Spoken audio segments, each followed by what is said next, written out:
Hello everyone, and you guys know me. I love to stab people. After all, that's pretty much what all of this content on this channel has been. See, I'm doing it right now. But there's someone else who liked to stab people so much that he even did it in real life. And this was in a time long before video games existed, so trust me, it was not their fault. I digress. This man's name was Ed Gein.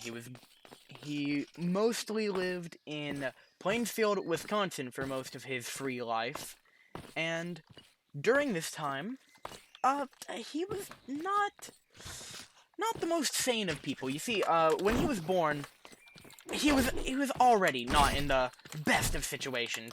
You see, his mother wanted a daughter because a couple years before he had a brother, and his mother was a misandrist. She was also misogynist, which makes her already one of the worst people ever of all time.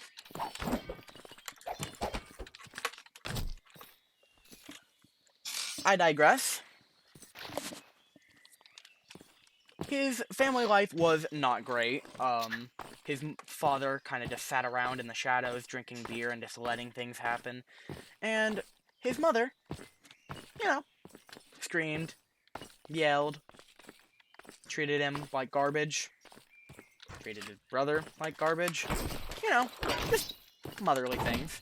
However, this is not at all.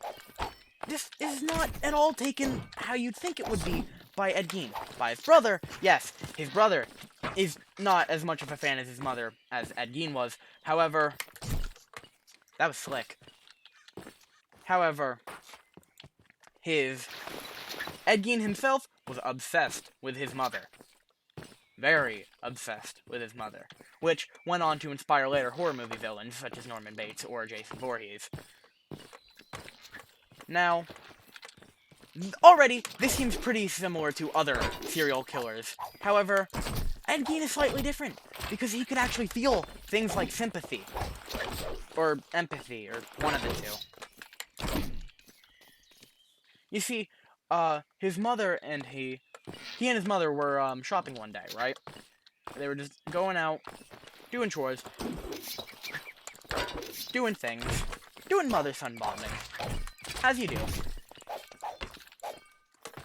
And then, when they went to the farm, they found the actual farmer himself, beating his dog halfway to death, and Ed Gein, showing sympathy, actually cried. However, his mother did something very surprising. She was also crying. I know, I set up all this tension for her to be this evil person, and she's crying at the same thing Ed is crying at.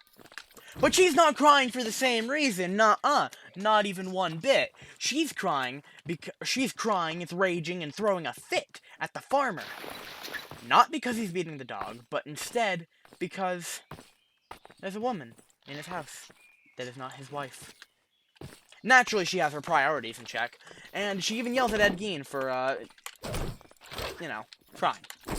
Watching a dog be murdered. The normal thing. All good parents should aspire to be like her. And one day, while she was doing her usual shtick of berating her son, Ed's brother actually chimed in for once and stood up for him, which you must think, well, thank God, Finally, life is looking up, I've got someone to have my back. Ed Gein did not think like this because Ed Gein did not have a functioning brain. Ed Gein immediately was like, how dare you talk to the most wonderful, pure woman on the planet like that? So he killed him. This is not a joke. He killed him. He got away with it because the police were like, oh, that's just weird old Gein. Weird, eccentric Ed Gein. Ed Gein is such a good man, he would never do anything like this. And then he, went and did this. But he didn't get caught. That's the point. He didn't get caught then, which led him on to do other things. Eventually, his father died, which wasn't a big milestone in his life. After all, it wasn't even a big milestone in his life when he was alive, so... However, the same cannot be said for when his mother died. You see, Ed Gein, as was established earlier, was obsessed with her. When she died, it was pretty much the final nail in the coffin for his sanity. His house almost immediately fell into shambles, which is... probably would get you condemned in modern times, but this was the 1940s or 50s, so no one really cared. I think it was the 50s. I'm not sure. Late 40s, early 50s. Can't tell. But, anyways. Oh, hey, Hacker Chickens is in this lobby. Nice. He's a fan of mine. I like him. It's fun. Good man. Anyways.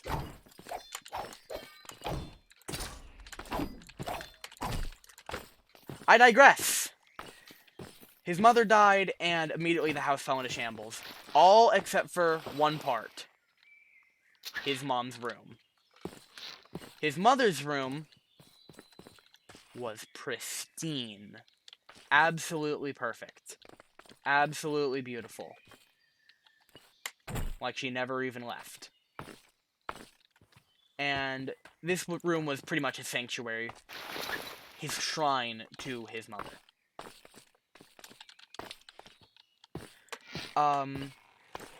Now you might think that that was pretty weird, but it gets worse, because soon after he started grave robbings, and he even admitted himself that he robbed the grave of his mother and took her body back home and slept with it for several nights before returning it, because, you know. Now, he did not sleep with it in the gross way. Actually, it has been proven, and both by his own testimony and DNA studies, that he never diddled a body or anything gross like that. Anything grosser than what he already did. Because, for the main reason of it being that... The main reason it's so believable that he didn't touch a body is because his mother had it ingrained in his mind that... stuff like that is sinful, and you're going to immediately die. You're just gonna... as soon as you do anything like that. So, yeah, he didn't touch any bodies that way. Which is his one saving grace. Now... after putting away his mother's body, he started to get more. You know. Can't have her, just get some that kinda look like her, you know? And that was exactly what he did. He went robbing graves that kind of looked like his mom, and he made furniture out of them. Some notable examples are a chair cover, some nice gloves, a skull bowl, which is just... honestly, I would have a skull bowl if I could. I wouldn't fashion it out of a man in my local cemetery, but I would get a skull bowl. That's cool. I have some skull mugs above me. You know, everyone likes skulls. But Ed Gein really liked them, because they were decorating his bedpost. Literally human skulls decorated his bedpost. I digress. Now you might think that stuff like this was pretty obvious, you know? But no, he went unnoticed for a long time, and he went so unnoticed that he was a babysitter. A very, very well-rated babysitter. And just, I know the 50s were a different time, right? But I didn't think they were an alternate dimension. Your son comes home and is like, hey, Mom, Ed Gein has shrunken heads in his room. They aren't shrunken heads. They are the skin of people he's taken from the graveyard. Grave robbings don't sound so bad in comparison to what he did later down the line, though. A woman named Mary Hogan was a bartender nearby at a local inn, and she looked like Ed Gein's mother enough for him to start to take interest. Her personality, however, was completely different. She was a wonderful person, and she was the kind of person you'd want to sit down and have a pint with. That kind of person. And Ed Gein just and murdered her. Horrible thing. And his defense later down the line was that she was too impure for this world, which just goes to show just how brainwashed Ed Gein really was, which is just very, very sad. Now, after the death of both Mary Hogan and Bernice Worden, one of which was found decapitated, and her body strung up, hung by barn door frames, bisected down the middle with the blood drained out. You know, family-friendly things that I'm allowed to talk about on YouTube because I'm not monetized yet because I'm a small channel. The one benefit of being a small channel is that I can talk about whatever I want, and then YouTube will just go right over my head. Like those like how the Vietnamese did it, the Vietnam War. You know, troops were passing by, and you're just hiding a tunnel underground. Side tangent. That stuff is cool. I absolutely love war strategies like that. Absolutely love it. But I digress. Soon after this, after the disappearance of these two women, he was arrested. He was put into a mental institution instead of a jail, which is good because he was not sane. He was believed to be born with a mental disability, and his childhood simply made it worse, and the death of his mother made him go insane. So, one murderer wrapped up in a nice and tidy mental disability wrapping paper. And add a little bow of pure insanity. Now, after he was arrested, he was quoted as saying he's never killed a deer, which sounds a little weird to just mention all of a sudden, but I mentioned this specifically because he was known for giving out venison to his neighbors. Venison is a type of deer meat. Where did he get it from if he's never killed a deer? Uh-oh. Immediately, everyone who was even close to being his neighbor were absolutely terrified. Now, it is believed that Ed Gein lied here because, ooh, a flawless victory, let's go. But it is believed that, Ed Gein lied here because, he was a very well-known hunter. He was even a local guide in the forest to help other hunters. But no.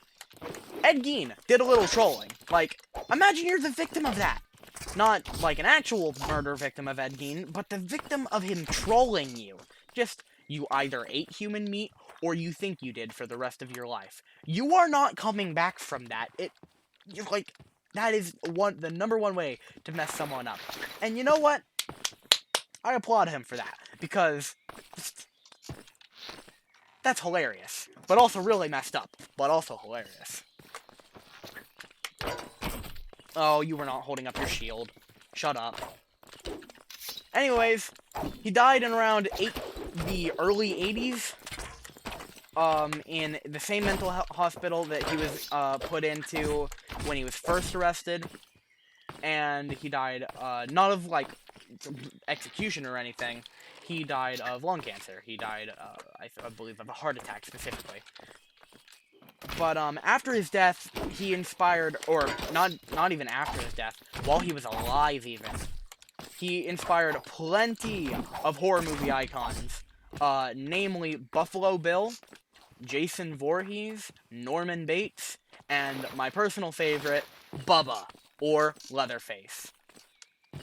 I call him Bubba because that's his name in, I believe, Texas Chainsaw Massacre Part 2, which is absolutely amazing. Please go watch Texas Chainsaw Massacre Part 2. Chop Top is the best character in that franchise. Lick my plate. He is just absolutely wonderful. But, no, I digress. I digress. He's inspired plenty of behaviors from popular culture horror icons. To name a few of their characteristics. Buffalo Bill's skinning people. Bubba's, or Leatherface's, skinning and making furniture and masks of people. Jason Voorhees' Mother Shrine, and, Norman Bates putting on clothes to feel like his mother, because Ed Gein put on people's skin to feel like his mother. He had a corset made of skin that he wore and claimed made him feel like his mother, which is where Norman Bates got that personality trait from. But I'm gonna have to end this video off here and thank everyone for sticking around with me while I talked about Ed Gein for whoever knows how long. Thank you all for coming, and